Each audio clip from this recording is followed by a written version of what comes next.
Bien, en este nuevo video vamos a trabajar un poco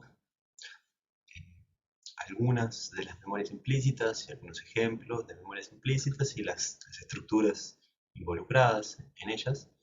Y para eso primero repasar un poquito lo que veíamos en los videos anteriores. Ya veíamos de que teníamos una clasificación de las memorias a largo plazo en declarativas y no declarativas. Las declarativas tenían que ver, dependían de los hipocampos, y por eso se acuerdan que estaban afectadas en HM luego de la intervención que recibían, mientras que las implícitas o no declarativas son no dependientes del hipocampo, es decir, no es necesario que esté íntegro los hipocampos para que, que funcionen o ocurran y demás. Ahora es, ¿en qué consisten y quién se encarga de estas memorias implícitas? Bien, hay varios, en el libro nombra varios, una primera que habla el libro es la sensibilización. Nosotros vamos a llamarle priming, porque en realidad el libro, en la traducción, hay dos sensibilizaciones que son distintas, pero quedaron con el mismo nombre, entonces mejor llamémosle priming, que se refiere a eso, a una evocación, a un recuerdo que es facilitado por una evocación, un recuerdo o una exposición anterior. Entonces, por ejemplo, acá le presentan a un paciente, a un sujeto, paciente amnésico y un sujeto control, el comienzo de una palabra, ¿sí? Y él tiene que completarla. Y la idea es eh, esa capacidad de evocar una palabra que tuvieron que memorizar es mucho menor en un paciente amnésico, pero, por ejemplo, acá es un listado de palabras en inglés, son mucho más dificultades, un paciente amnésico, pero si yo los ayudo, y esa ayuda es lo que se le llama el priming, les ayudo dándoles el principio de las palabras, el desempeño es más alto, incluso mejor en los pacientes amnésicos que en los pacientes control. Es decir, cuando la evocación acá es libre, sin ayuda de un listado de palabras, el paciente amnésico tiene dificultades para recordar, pero esta evocación facilitada, que esto es lo que se llama priming, es similar en un paciente con amnesia a un sujeto control. Es decir, por supuesto, lo de siempre.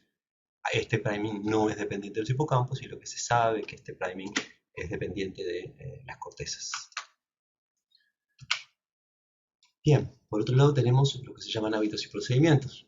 El ejemplo que trabajamos ya de HM intentando seguir con el trazo utilizando un espejo que iba mejorando con el tiempo a pesar de no tener hipocampos, o aprender a andar en bicicleta, aprender a andar en patín, caminar sobre la escalera, cualquiera de esos hábitos y procedimientos, eh, son habilidades que no dependen de los hipocampos para aprenderse, para memorizarse, pero sí son dependientes de los ganglios basales, porque ustedes ya lo trabajaron cuando vieron movimiento y vieron que esos ganglios basales son fundamentales tanto para el inicio como para el almacenamiento de del comportamiento.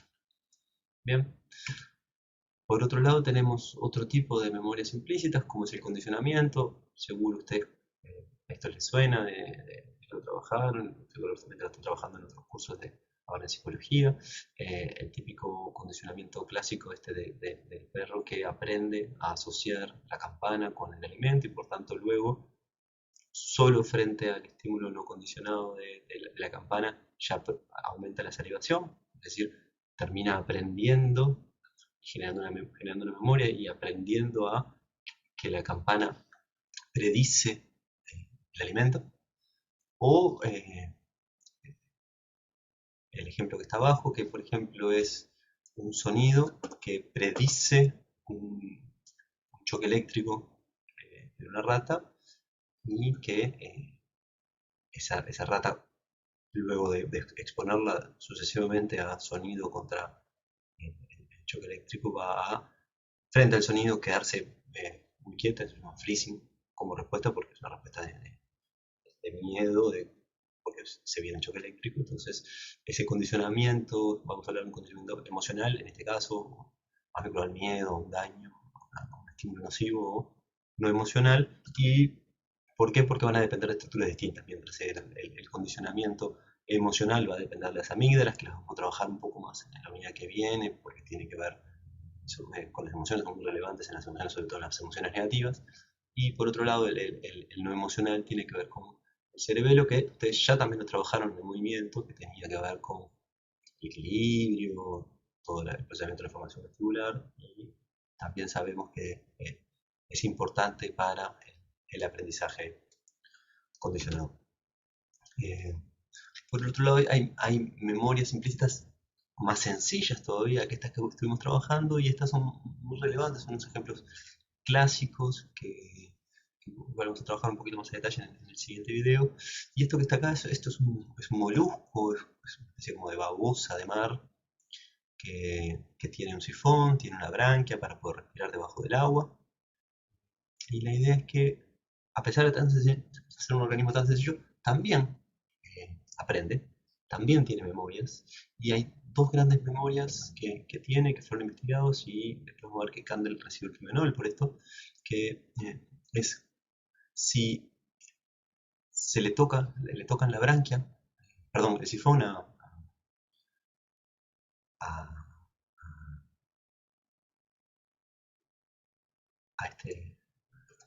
a esta babosa de mar, lo que va a hacer es responder contrayendo, retrayendo la branquia, el típico reflejo defensivo, digamos, así como nos quemamos, retiramos la mano, él va a contraer la branquia para que no lo dañen. En ese reflejo participan, como siempre, unas poquitas neuronas. Recuerden, los reflejos son comportamientos sencillos, dependen de unas poquitas neuronas una neurona sensorial, una neurona motora, que le dice a la branquia, ok, contraete. Pero lo interesante es que si yo estimulo muchas veces, repetidamente, el sifón de este ejemplar, lo que va a pasar es que esa retracción cada vez es menor. A ese fenómeno le vamos a llamar habituación.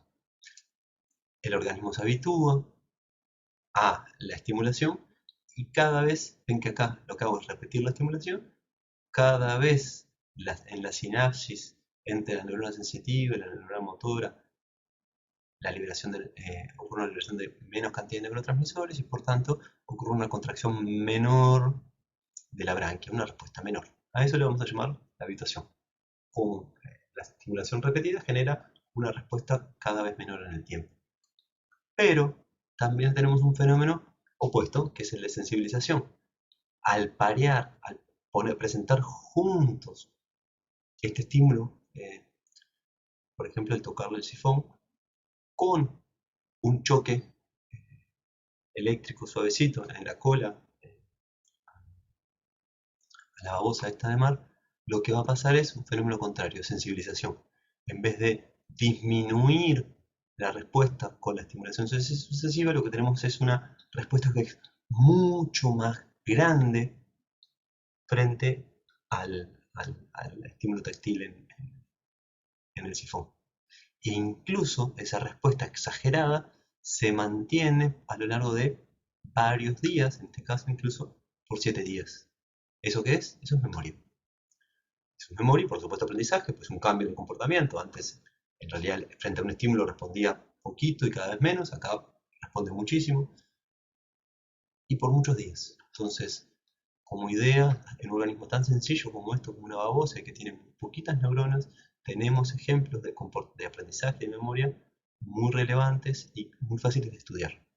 Y en estas memorias implícitas, como veíamos, como estamos viendo, lo que intervienen directamente son las propias vías reflejas, que cambian en la cantidad de neurotransmisor que liberan, y por tanto cambian la magnitud del comportamiento. Si lo pensamos en el ser humano, recuerden que los reflejos dependen del tronco y la médula, es decir, esas van a ser las estructuras responsables de la habitación y la sensibilización. Bien, entonces las memorias implícitas son no dependientes del hipocampo y van a depender, según el caso, de distintas estructuras. El priming, como veíamos, va a depender de la corteza, los hábitos y procedimientos van a depender de los ganglios basales, el aprendizaje asociativo o condicionamiento va a depender de, según si sea emocional, las amígdalas, si es no emocional, va a depender del cerebelo. Y por otro lado, tenemos la habituación y sensibilización, que va a depender de las estructuras que sostienen los actos reflejos, los arcos reflejos, como son el tronco y la médula espinal.